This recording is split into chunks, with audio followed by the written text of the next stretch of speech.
চীনের ফাঁদে পা দিল ভারত। অকেজো হলো ড্রোন প্রযুক্তি। ভারতের প্রতিরক্ষা মন্ত্রী রাজনাথ সিং চীনের ফাঁদে পা দিয়েছে। তিনি যখন বক্তব্য দেন তখন ভারতের সামরিক বাহিনীর একটা না একটা ক্ষতি হয়েই থাকে। এবারও তার ব্যতিক্রম হলো না। বড় ক্ষতির সম্মুখীন হলো ভারতীয় নৌবাহিনী। অত্যাধুনিক যুদ্ধজাহাজ সহ মোট ৩৭০টি জাহাজ নিয়ে বর্তমানে বিশ্বের সবচেয়ে বড় নৌবাহিনী হলো চীনের।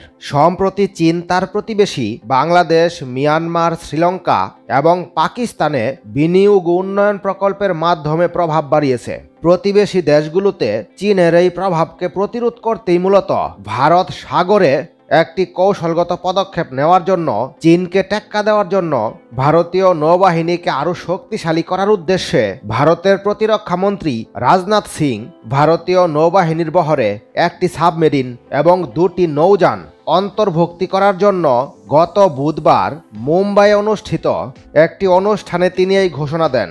দেখুন, ভারতীয় নৌবাহিনীর কাছে হস্তান্তরের আগেই ভেঙে পড়ল গৌতম আদানি সংস্থার তৈরি বিশেষ নজরদারি ড্রোন।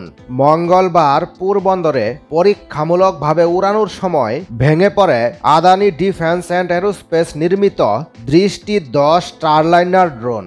ইসরায়েলি প্রযুক্তি ব্যবহার করে তৈরি করা হয়েছে এই ড্রোনটি। আদানির সংস্থার তরফ থেকে ভারতীয় নৌবাহিনীর হাতে তুলে দেওয়া প্রথম ড্রোন এটি। ভারতের জন্য দুঃখের বিষয় হলো, ভারতীয় নৌবাহিনীকে হস্তান্তরের আগেই ভেঙে পড়ল আদানির এই ড্রোন।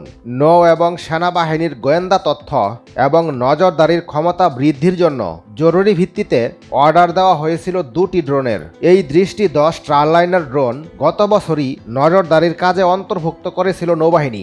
গত বছরের ডিসেম্বর মাসে আদানির সংস্থার আরও একটি ড্রোন আনুষ্ঠানিকভাবে তুলে দেওয়া হয় নৌবাহিনীর হাতে। হায়দ্রাবাদ থেকে সেটিকে পাঠানো হয় পোরবন্দর। তবে নৌবাহিনীকে হস্তান্তরের আগেই পরীক্ষামূলক উড়ানোর সময় এটি ভেঙে পড়ে। এই ড্রোনটির শক্তিমত্তা কেমন ছিল? মাঝারি উচ্চতায় উড়ার জন্য উপযুক্ত ছিল এই ড্রোনটি। একটানা 36 ঘন্টা উড়তে সক্ষম হবে এমনটা আশা করা হচ্ছিল। পাশাপাশি 450 কেজি ওজন বহন করতেও সক্ষম ছিল। যুদ্ধক্ষেত্রে ব্যবহারের পাশাপাশি শত্রু পক্ষের উপরে নজরদারি করতেও এই ড্রোনটি কার্যকরী ছিল।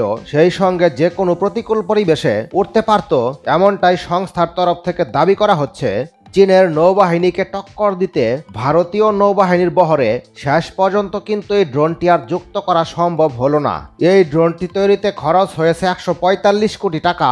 অথচ একাধিক রাষ্ট্রায়ত্ত সংস্থাকে বাদ দিয়ে এত টাকা দিয়ে আদানির থেকে ড্রোন কেনার যে খেলা খেলেছে নরেন্দ্র মোদী, তাতে কটাক্ষ করছে মোদী বিরোধীরা। ইসরায়েলি সংস্থার থেকে 4টি হারমিস 900 ড্রোনের যন্ত্রাংশ আমদানি করে সেই সকল যন্ত্রাংশ দিয়েই দৃষ্টি 10 স্টারলাইনার বানিয়েছে। অর্থাৎ বলা যায় পুরো প্রযুক্তি ছিল ইসরায়েলের। অর্থাৎ চীনের সাথে লাগতে গিয়ে, চীনকে গর্তে ফেলতে গিয়ে সেই গর্তেই পড়ল ভারতীয় নৌবাহিনী। এ ব্যাপারে আপনাদের মতামত কমেন্টের মাধ্যমে জানিয়ে দিন। পরবর্তী নতুন ভিডিও সবার আগে পেতে চ্যানেলটি সাবস্ক্রাইব করে রাখুন।